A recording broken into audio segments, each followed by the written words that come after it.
The shutdown is over, and this is why the DC Democrats suck.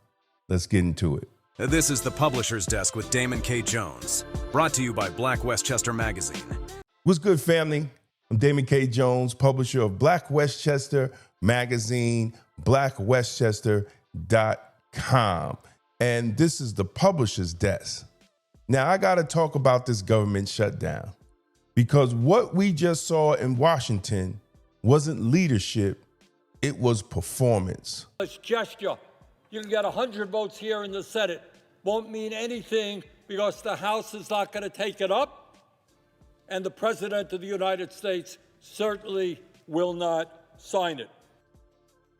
After more than a month of political theater, 8 Senate Democrats broke rank and voted with the Republicans to reopen the government. And depending on who you ask, they're either heroes or traitors. And in my opinion, they're heroes. Any decision to put thousands and thousands of people back to work so they could feed their family, you're a hero to me. But see, I'm not here for emotion. I'm just here for logic and outcome. Let's get the facts. The shutdown started because the Democrats refused to fund the government without renewing the Affordable Care Act, the ACA. The money that goes to insurance companies so they could make health care allegedly affordable.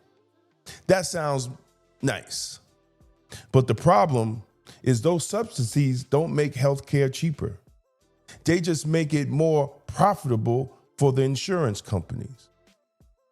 So while Washington argues about who cares more about the people, families went without paychecks, TSA officers was working for free, veterans couldn't get care, and people couldn't get their SNAP benefits. See, that's not compassion. That's crisis in leadership. Now let's talk about these 8 Democrats, these heroes. Who said enough is enough?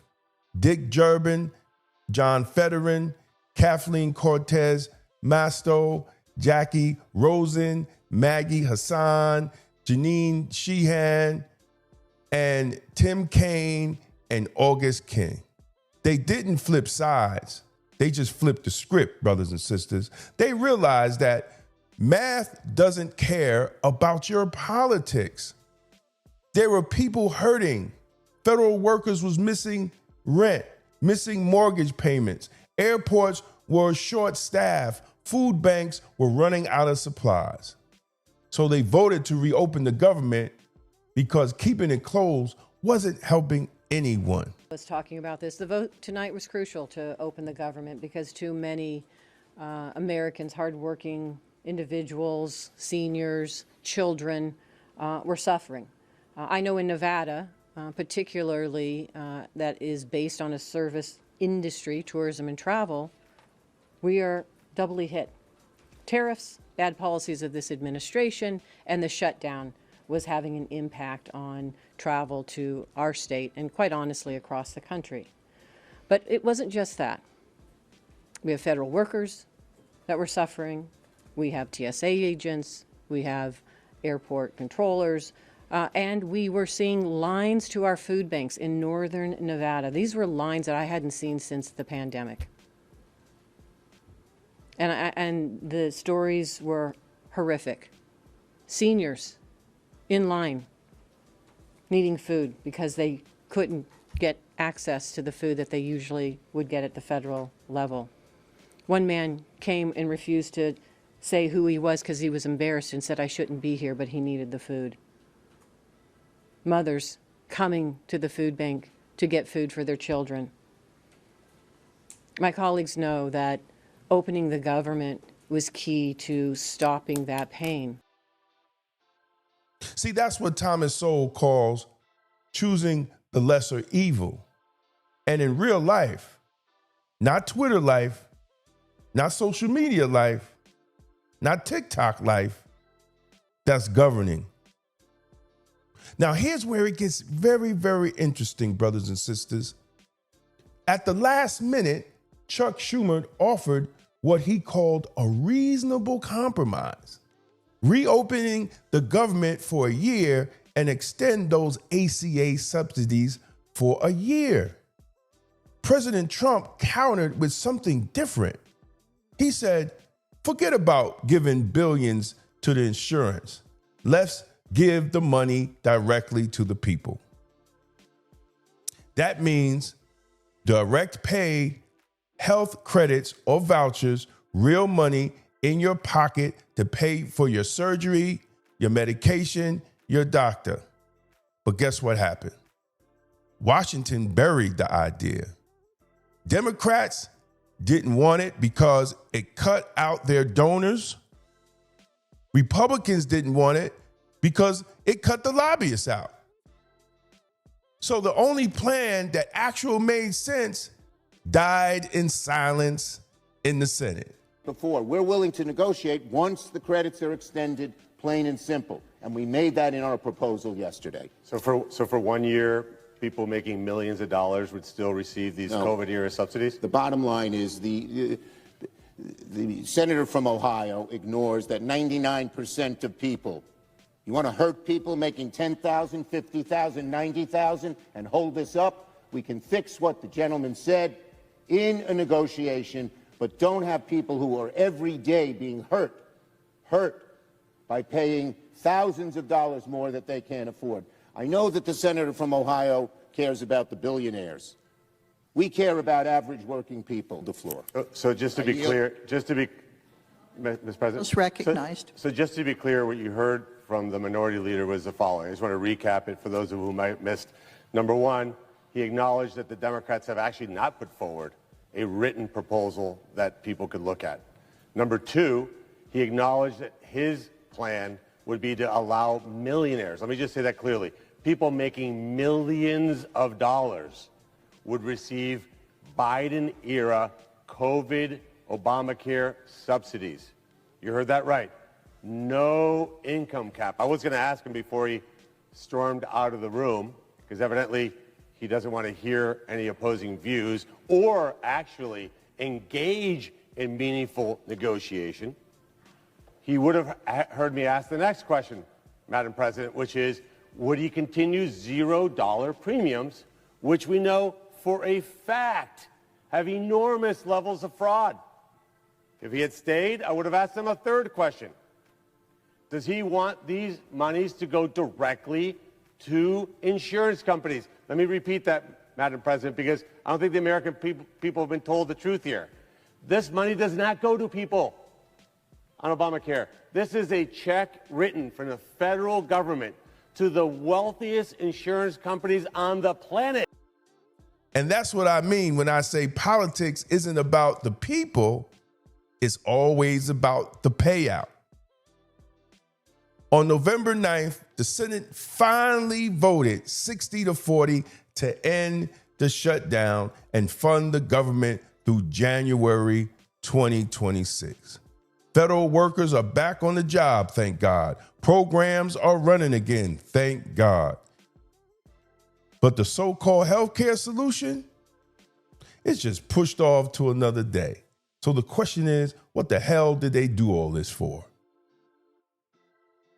Did they do it to get people angry enough on election day to vote for Democrats while they were blaming the Republicans? Was that the game plan of these Democrats?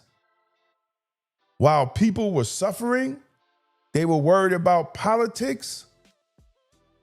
Like Sowell said, there's no solution, only trade-offs. And what we just saw was a trade-off between political leverage and national stability. 8 Democrats chose stability. See, this is why America keeps spinning its wheels. We've turned politics into entertainment for YouTube and social media. Every shutdown becomes a show, a theater, a Marvel movie, a DC script. every policy becomes a tweet, TikTok, Instagram, and the media covers it like it's the Super Bowl. Meanwhile, real people, the workers, the veterans, the families, are the ones getting hit the hardest. See, both parties say they care about the people, but neither one wants to fix the system that keeps the people struggling. Because see, fixing the system, brothers and sisters, means cutting out the middlemen who fund the politicians' campaign.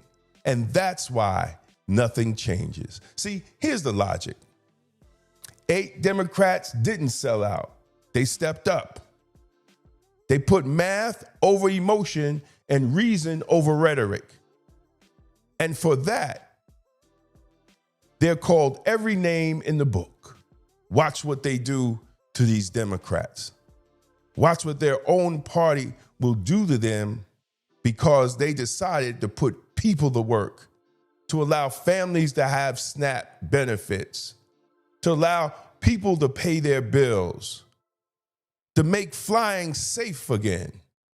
But the truth is, the only adults in the room was the ones who voted to put the lights back on in the government. Now, if you really want to fix health care, take the politics out and put the people back in. Stop subsidizing corporations and start empowering the citizens to make good choices for their health care. See, because we don't have health care in the United States. We have sick care. Let's be honest about it. So yes, the ACA has a lot of flaws in it. And yes, it needs to be fixed. And sooner or later, the Republicans and the Democrats have to sit down to the table and fix our sick care problem. Because at the end of the day, logic doesn't need a party. Logic just needs courage. This is the Publisher's Desk, and I'm Damon K. Jones, the publisher of Black Westchester magazine, blackwestchester.com. And if you're tired of the political soap opera and you want some real talk, real facts, and real outcome, subscribe to our show. Go over to blackwestchester.com and check out our articles. And follow us, People Before Politics, every Sunday. Because the truth, it don't need your feelings. It just needs your attention. And as always, stay safe, stay blessed, and stay blacktastic. Peace. Tired of the same emotional politics that lead nowhere? Emotional Politics, Logical Failure by Damon K. Jones is the book Black America needs right now. It exposes the lies, challenges the gatekeepers, and calls for real strategy, not just symbolism. Power starts with truth. On sale, now, and available in audiobook on Amazon. Tolerance is for Cowards by Damon K. Jones. This book is not anti-police, it's pro-community. Discover how the extended policing strategy empowers you to demand real public safety, justice, and accountability from your local police department. Because the Black community deserves good policing. On sale now on Amazon and Audible. Discover Jesus and Divine Black Masculinity by Damon K. Jones. This a bold blueprint to restore faith, manhood, and purpose in Black America. Because the Black community needs good Black men. Available now on Amazon. If you found this video informative, don't forget to like and share it with others who need to hear the truth. And for exclusive content and behind-the-scenes access, join the Black Westchester Magazine YouTube membership club today. Your support helps us keep independent Black media strong. Support independent Black media with style. Rock Black Westchester merch and represent the news with the Black point of view. Every purchase helps us speak truth to power. This is the Publisher's Desk with Damon K. Jones, brought to you by Black Westchester Magazine, where life, culture, community, and faith meet truth, power, and purpose.